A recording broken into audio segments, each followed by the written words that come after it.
My name's Eric. You can follow me on Twitter as Denver Eric, and I'm here to talk about flashing Jewish people. Yes, sorry ladies, I'm not stripping down. I know, you got excited. I'm here to talk about flash mobs.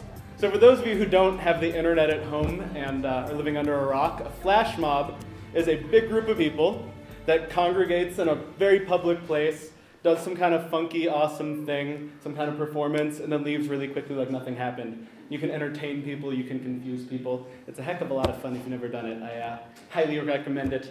So all these people, let's say you want to jump on the light rail and take your pants off. We did that one recently, and someone in that picture's in this room. Look around, try to find her. She's here. Yeah.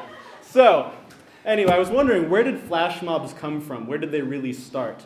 And I think it goes back in time to when a guy held up his sitter and said, Minyan, Mincha, who's here? 10 guys got together, they got their daven on. If they were in a Goyish town, he wouldn't have known what's going on. That's kind of funny, right? So that's where I think flash mobs came from. And it's also important to say what isn't a flash mob. So if you're out for a big political cause, trying to cause a ruckus, there was a big group of people that robbed convenience stores and caused fights out in Philadelphia. That is not a flash mob. A flash mob is a group of people getting together to do something fun and awesome just because it's fun. So my biggest flash mob I've ever run, if you didn't catch that, I run flash mobs. We had one in front of Coors Field. We had about 250 people do a choreographed dance to Lady Gaga's Born This Way in support of marriage equality.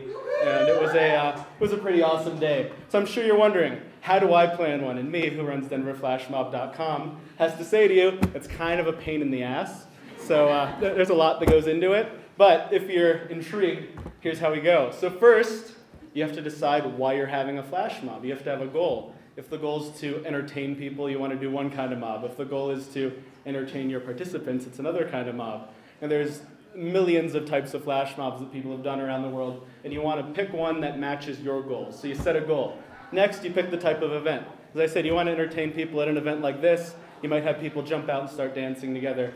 If you want to confuse people, you might go to the 16th Street Mall and have them all start planking together. Or if you want to make people really excited before a Broncos game, you can get people Tebowing. That's what we do now. So next, you got to recruit your participants. If you're that one guy in that AT&T commercial, you're going to look really stupid. If you're a big group of people doing a dance together, you're going to look awesome. But it's really hard to get a lot of people to come to a flash mob. It's really hard to get them to show up. So you have to use social media. You got to have your Facebooks, your Twitters, your Foursquares, everything you can possibly do to get the word out. I know you're supposed to keep them secret, but most people don't use all that stuff and they won't hear about it, so it's okay. Next, you got to teach the people what to do. So there's two big ways. Let's say you're going to do a dance flash mob. You could have a class, get everyone together, have an instructor, teach them what to do. What we do when I run a flash mob, we have a choreographer do a video. We post it on YouTube. So if you're a really good dancer or really bad dancer, you can learn at your own pace. Then you have to make sure they show up. That's where you get spam emails from me the week before a flash mob. You have to remind people because they will forget and they will not show up. You have to get them really excited and pumped up and amped, and it works out well. So if you think that sounds like a ton of work, it's way easier. You could just join a flash mob. Go to my website. You can find me. It's awesome.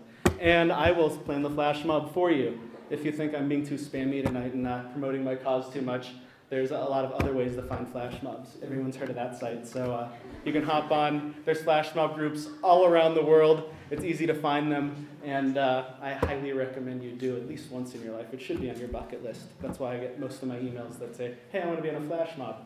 So anyway, why are flash mobs Jewish? That's why we're here, right? So we're entertainers. This has been said tonight. We run Hollywood. We run Broadway. We do all sorts of cool things. And we entertain people. So we run flash mobs. It's just kind of hand-in-hand Jewish flash mobs. Some of the biggest flash mobs ever actually both took place in Jerusalem, the biggest two I could find. Once on Hanukkah, Nefesh B'Nefesh ran a flash mob where people danced to a song that was like, Hanukkah. There were about 250 people there. And once a Birthright group had about 300 people on the Millah Mall outside of the old city. Other Jewish mobs, one time there was a chauffeur flash mob where a bunch of people got together and blasted together. And once in that picture on the bottom, I don't know if you can tell from the back, but there's boys on one side and girls on the other. It was an Orthodox camp. So mechitza mobs do exist. So if you want to know what all the ruckus is all about, come join me. I'm running a flash mob this Sunday at Flatiron Crossing Mall. We're doing a dance to Party Rock Anthem at popular request.